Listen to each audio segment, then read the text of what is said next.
Get on up. A man is walking through a darkened hall.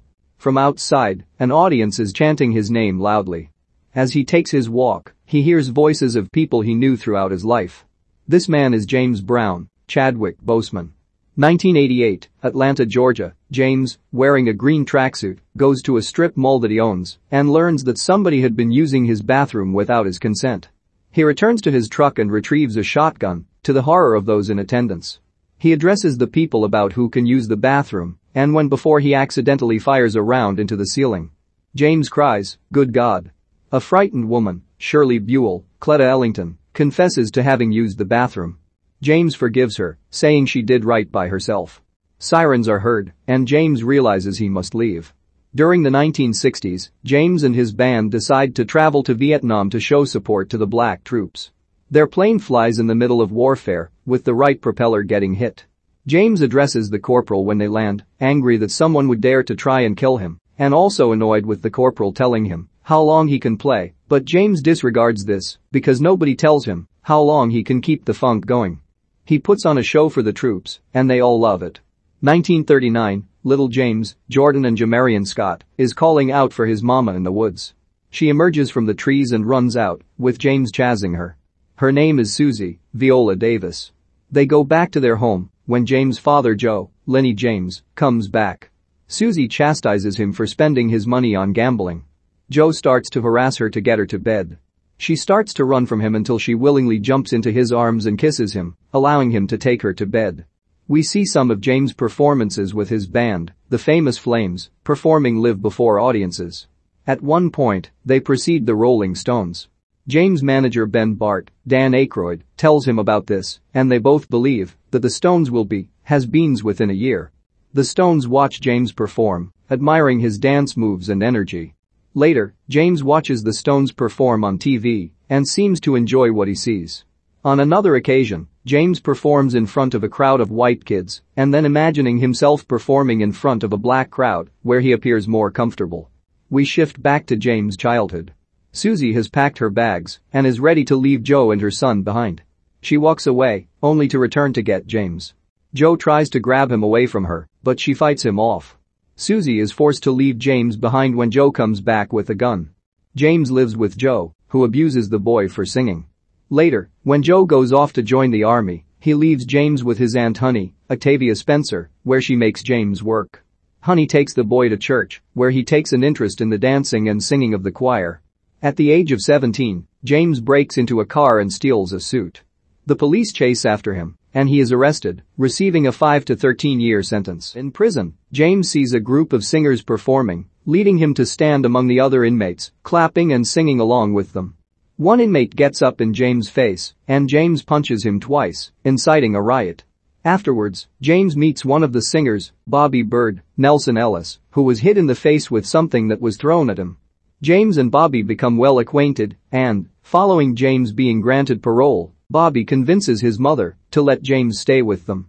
Bobby's sister Sarah, Tora Churn, takes a liking to James, and Bobby later catches them fornicating in her room. Years later, James joins Bobby's gospel group. They put on a show at a club as the Famous Flames, following a performance from Little Richard, Brandon Smith. Later, James goes the burger joint where Richard works. Richard goes on a rant about not wanting to make music for the White Devil. Another flashback from James' childhood shows him and other children being painted with numbers on their bodies and having one hand tied behind their backs, being forced to fight each other blindfolded. James gets beaten easily, but he watches a funk band playing in the distance. It keeps his spirits up. In the mid to late 50s, James and Bobby are at a diner.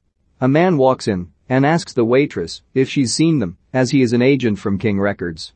The boys go up to him and introduce themselves. Later on, James, Bobby, and the rest of the Flames record their first song, Please Please Please with King Records. The executive, Sid Nathan, Fred Melamed, isn't very interested in the repetitive nature of the song, but he changes his mind when he hears James singing. Soon, James brings Ben Bard on board as his manager. When the band receives their records, they aren't happy to see it labeled as James Brown and his Famous Flames.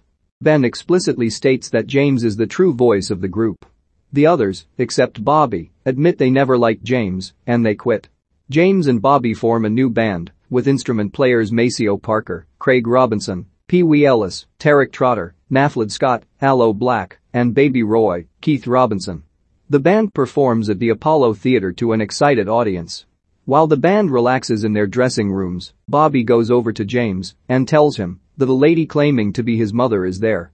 Susie walks into the room, smiling at James. We then see a flashback of little James seeing his mother walking with a soldier. James runs up to her and calls for her.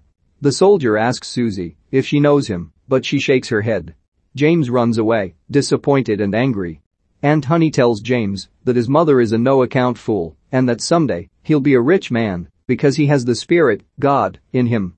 James has a child, Teddy, with his first wife Velma, Jacint Blankenship, and then later divorces her. He gets married to a woman named Dee Dee, Jill Scott. On one occasion, the couple hosts a Christmas event outside their house where James hands money to children. Afterwards, James hits Dee Dee for wearing an outfit that allows men to stare at her.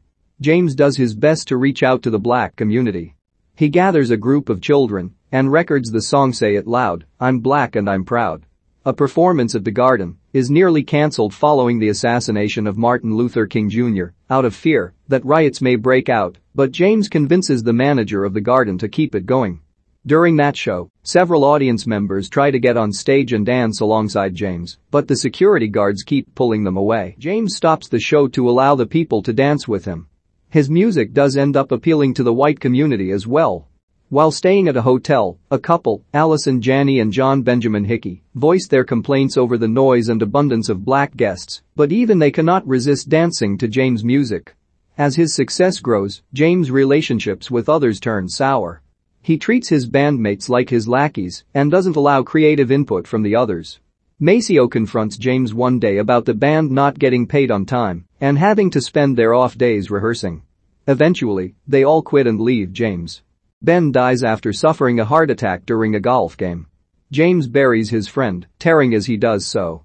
After another performance, Bobby sits onstage and muses about following in James' footsteps and taking the stage himself. James is not happy at this thought, thinking Bobby is trying to steal James' thunder. He argues with Bobby and berates him. We move back to the Apollo, where James asks Susie why she came to see him. He tells her she was never a mother. Susie says she never wanted to be a mother, but she chose to carry him inside her, and she did love him. James gives her $100 and sends her away. Before leaving, she looks back at him and says, "You so pretty. You so beautiful." When she's gone, James breaks down and quietly cries. Bobby comes back in and sees him. James tells him to make sure that she is well taken care of. In 1973, James receives a phone call. Teddy has been killed in a car accident. We go back to the scene at the strip mall. Prior to this, James smokes a joint laced with angel dust. Following the accidental discharge of the shotgun, James is pursued by the police in his truck. He drives through a barricade and has a police car driving next to him, in which he sees visions of both his mother and father. James is eventually cornered outside a factory and arrested. In 1993, James visits Bobby at his home for the first time since Teddy's funeral. They are on better terms, and James gives Bobby 2 tickets to his next show for him and his wife. The scene goes back to the very beginning of the film, with James walking through the darkened hall. He sees visions of everybody from his life chanting his name, from the pastor at church to Aunt Honey and her friends, and remembering how far he's come to get to this point. He gets up on stage and performs Try Me. The performance moves Bobby and his wife to tears. The audience cheers James on. The text at the end says that James Brown was and still is considered one of the greatest and most sampled musical artists of all time. He continued to perform into his 70s, at times with Bobby Bird.